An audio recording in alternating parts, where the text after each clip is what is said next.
Hi guys, this is Amy Dragonfly. Welcome to Amy's World. Today I'm not having a good day. Yesterday I found out that the building has been sold that I live in, my apartment. It's been in the process of being sold, but I guess they're going to take over in the middle of February. And everybody's talking about that the new owners are going to raise rent $200 a month. I can't afford that. Money's really tight. I'm doing the best I can. And, I've been stressed about it all of yesterday.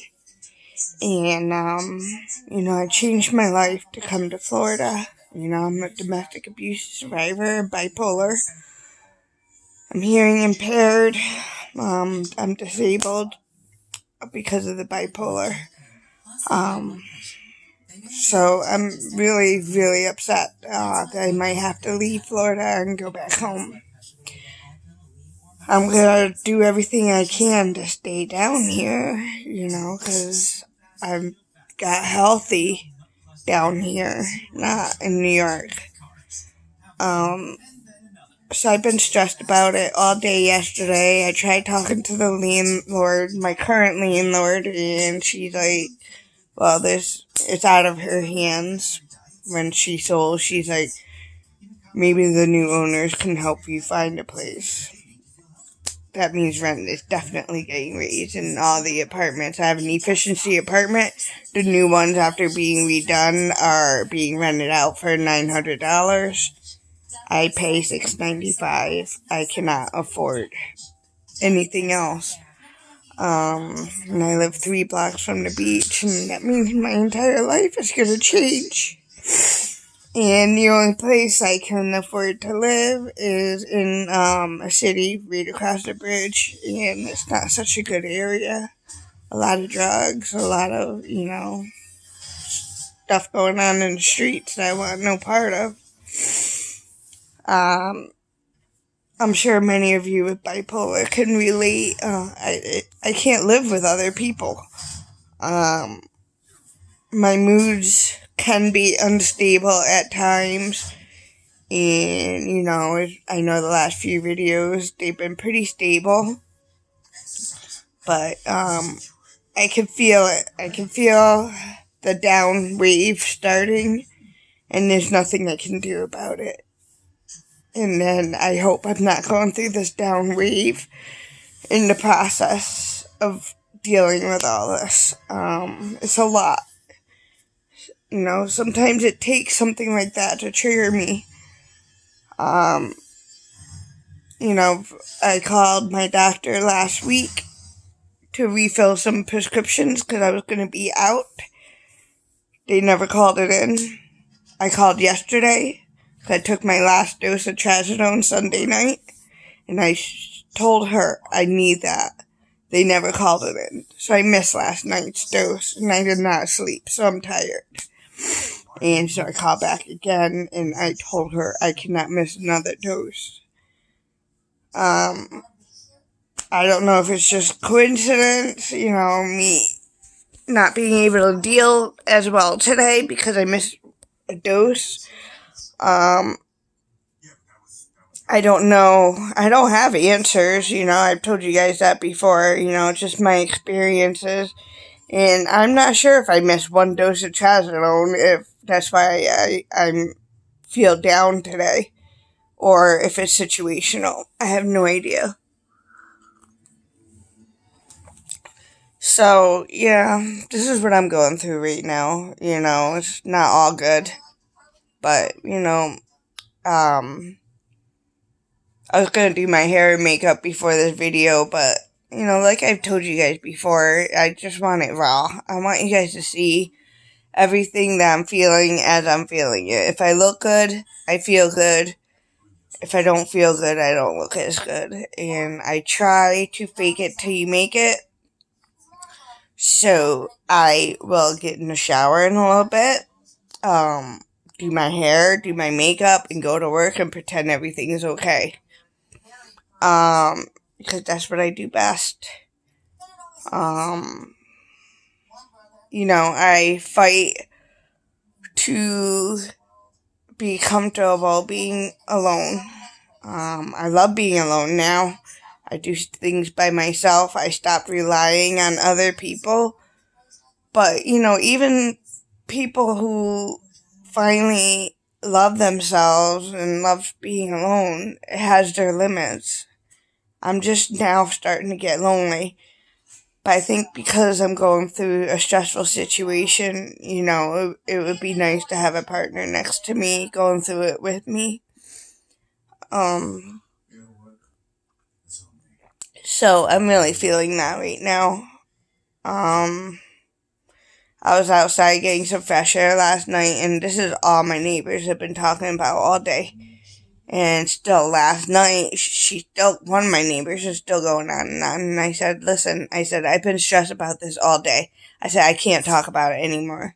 And she's an older lady, so she kept going on and on. I said, I can't keep talking about it. I said, I came out here to relax. 'Cause when, one of the things I've learned throughout the years is if you're obsessing about something, change your environment. So I got out of my apartment and sat outside. It was later in the evening, bedtime really for most people. And so I was just sitting on the chair outside and just get out of my apartment. It's an efficiency apartment, so it's not like I can go in another room. And, so I had to come back inside, because, she's a sweet person, sweet person, and I know she's scared and she's worried, and, for herself, but, I don't know, I'm just rambling, I'm not having a good day, I'm fantasizing about stupid things, like, marrying a complete stranger that has lots of money and then my worries will be over. Or, putting ads on Craigslist.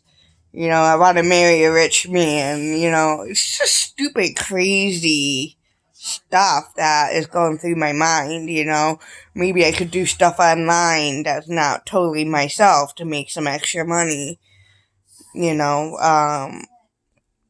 Like I said, I'm disabled. I work part-time, and which is perfect for me because if I work full-time, I end up calling out a lot and end up losing jobs. So with the part-time, it gives me flexibility. So if I have to call out, I can work the next day if I can. I work pretty much every other day.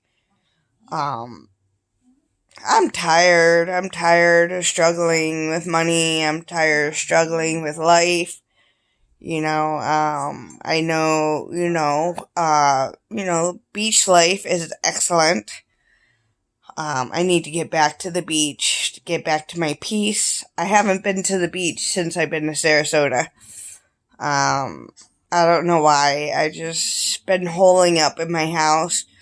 If I'm not going to work, I sit in my house. And I've been catching up on movies. And, I think that was the start. I'm speaking out loud and thinking out loud. I think that's the start of my depression. Starting where I didn't want to leave the house. I was perfectly comfortable. I cook myself meals. I'm making new meals I've never made before. Just kind of looking stuff up and cooking it with the stuff I have in my house. I caught up on all my Marvel movies, my other movies. And, I was really happy and comfortable. But I fail to recognize every time that I feel like that even though I feel comfortable in the moment, that's usually the start of my downward wave when I don't want to leave my apartment to do anything else, except go to work. Probably because I have no money to do anything, but there's so much free stuff to do that, I don't know. I just don't feel like doing anything. I'm sure a lot of you guys can relate. And I know there are so many people worse off than me right now. I definitely know that, you guys. I get people come to me all the time. You know, there were so many people much worse than you, da da da. You know, and I get that. I get there are homeless people, you know, I get there are people in horrible situations, and I was that person, okay? I was homeless once. I was in a domestic violence relationship being abused. You know, he hit me once, blew a hole in my eardrum in my ear. And the last time he hit me very severely, he broke my face and I was blind. I had to come down here to Florida to go to a DV shelter. Not because I was scared of him chasing me, but I was scared for my life if I get back together with him. I would be dead accidentally. You know, before that, I was homeless. I was in the hospital. I was in rehab. You know, I went to the hospital, I think 4 or 5 times, rehab 4 times, or I might have it backwards. You know, I've been that person, and that's what people don't get. I'm not going to advertise it out in the real world, you know. So when I get in these moments and I have friends that say, oh, you know, there are people worse off, I'm like, yeah, I was that person. That's why when I get down like this, it scares me. When my rent's going up and I can't afford rent in my neighborhood anymore, that scares me. I don't want to get to that point. So, and with my bipolar, you know, I recognize so a lot of times when it's too late, you know, I don't want to ever become that old me, you know. I don't want to do that. So I'm fighting it every step of the way. And so I have a doctor's appointment, a psychiatrist at the end of the month.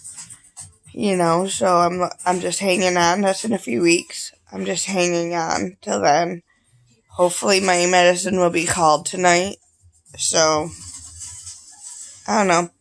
I'll keep my head up, guys. And just get through the day. Keep calm, carry on, keep on trucking. Everything that, you know, they say. All the sayings. You know, what's good is my apartment. It's clean. It's neat. Well, somewhat neat. It's very tiny, so I got stuff crowded in every corner, but it's very organized. You know, so, but, yeah, so this is where I'm at right now. So I thought I should share this. I wasn't going to, but I promised myself not only would I share the good, I would share the bad too. And I'm not bad yet, but I know I'm starting that downward wave. Bipolar's, you know, some people call it a roller coaster. I call it a wave.